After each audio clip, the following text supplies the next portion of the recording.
Halo semuanya, balik lagi bareng aku Pribadi. Tadi kita udah bahas varian iPhone 15 yang base model dan juga varian yang 15 Plus-nya. Tapi untuk sekarang kita bakal bahas varian 15 Pro-nya. Karena menurut aku, memang dari segi desainnya itu masih sangat mirip dan bisa dibilang identical ya. Tapi ada beberapa bahkan banyak sekali upgradement yang dibenamkan di iPhone 15 Pro series ini. Ya, kita bakal bahas dari segi desain dan juga build quality-nya terlebih dahulu.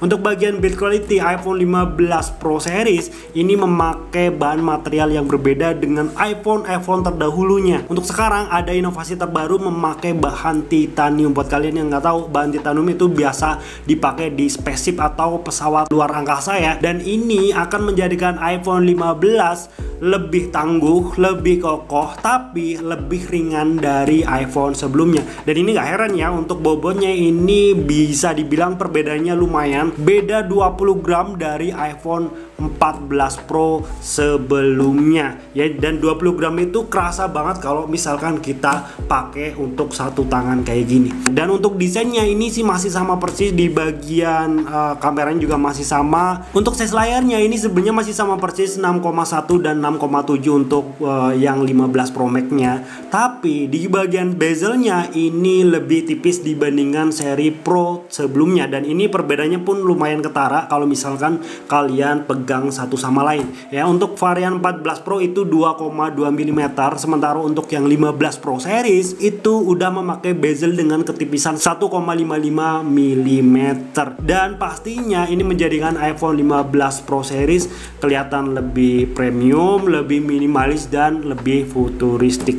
Untuk jangka panjang juga pastinya akan lebih future proof ya, karena untuk bagian bezelnya itu lebih tipis dari sebelumnya. Kemudian di bagian dapur pacunya, Apple akhirnya merilis chipset terbaiknya mereka, Apple A17 Bionic. Dan ini merupakan sebuah chipset dengan 3 nanometer, itu kecil banget guys. Bahkan ini salah satu chipset terbaik yang ada saat ini untuk mobile phone ya. Dan buat kalian yang nggak tahu, untuk semakin kecil nanometernya itu melambangkan bahwa chipset tersebut teknologi makin bagus, lebih kenceng, dan yang paling ketara adalah lebih hemat daya dibandingkan dengan nanometer yang lebih besar. Dan gak heran untuk iPhone 15 Pro series ini, walaupun dari segi baterainya itu masih sama di 3200 untuk varian Pro nya, dari segi ketahanan baterainya ini diklaim 10% hingga 15% lebih awet dibandingkan seri Pro terdahulu. Perubahan besar selanjutnya juga ini sama kayak di iPhone 15, yaitu menggunakan USB Type-C.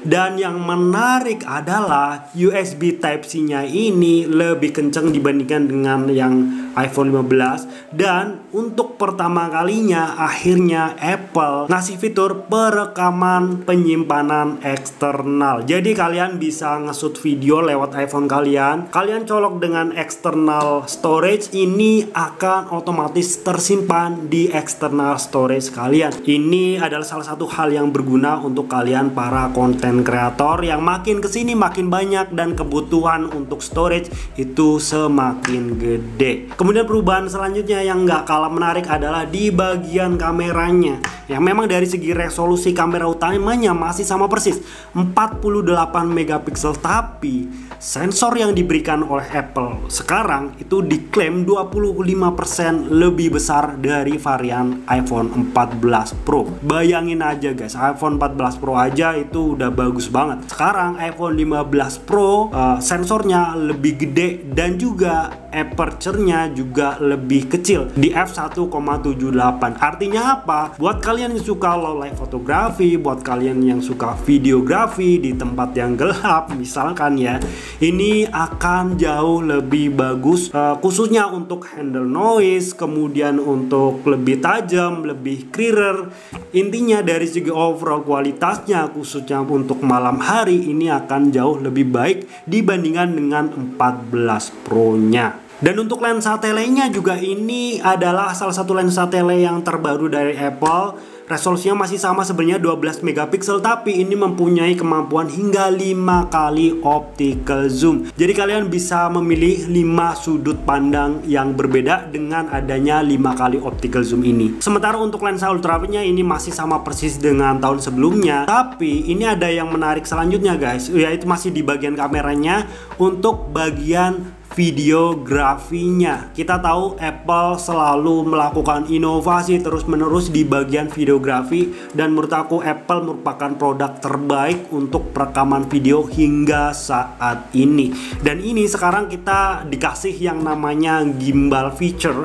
Ini adalah improvement dari 14 Pro sebelumnya. Sekarang ada 3 3-dimensional gimbal yang bergerak ya. Jadi mereka klaim untuk bagian videografinya akan lebih smooth dibandingkan dengan 14 Pro. Jadi arahnya udah jelas ya, Apple selalu melihat dari kebutuhan konsumennya. Sekarang udah zamannya para konten kreator suka bikin story videografi, suka bikin konten video. Mereka lebih fokus dan lebih niat lagi dalam hal inovasi, khususnya di bagian videografinya. Dengan fitur gimbal OIS 3-dimensional kayak ini, pastinya ini akan ngasih gap dengan HP-HP Android ya. Ini aku nggak bilang HP Android jelek di bagian video, tapi iPhone selalu melakukan inovasi terus-menerus, khususnya di bagian videografinya, bahkan setiap tahun. Untuk 15 Pro seri juga ini ada tombol yang dinamakan dengan action button. Jadi kalau misal sebelumnya itu kan ada tombol mute on dan off, kalau sekarang ini adalah action button dan bisa dipakai dan di customize. Dan overall untuk iPhone 15 Pro ini lebih masuk akal kalau misalkan kalian udah punya iPhone 14 series, kepengen upgrade ke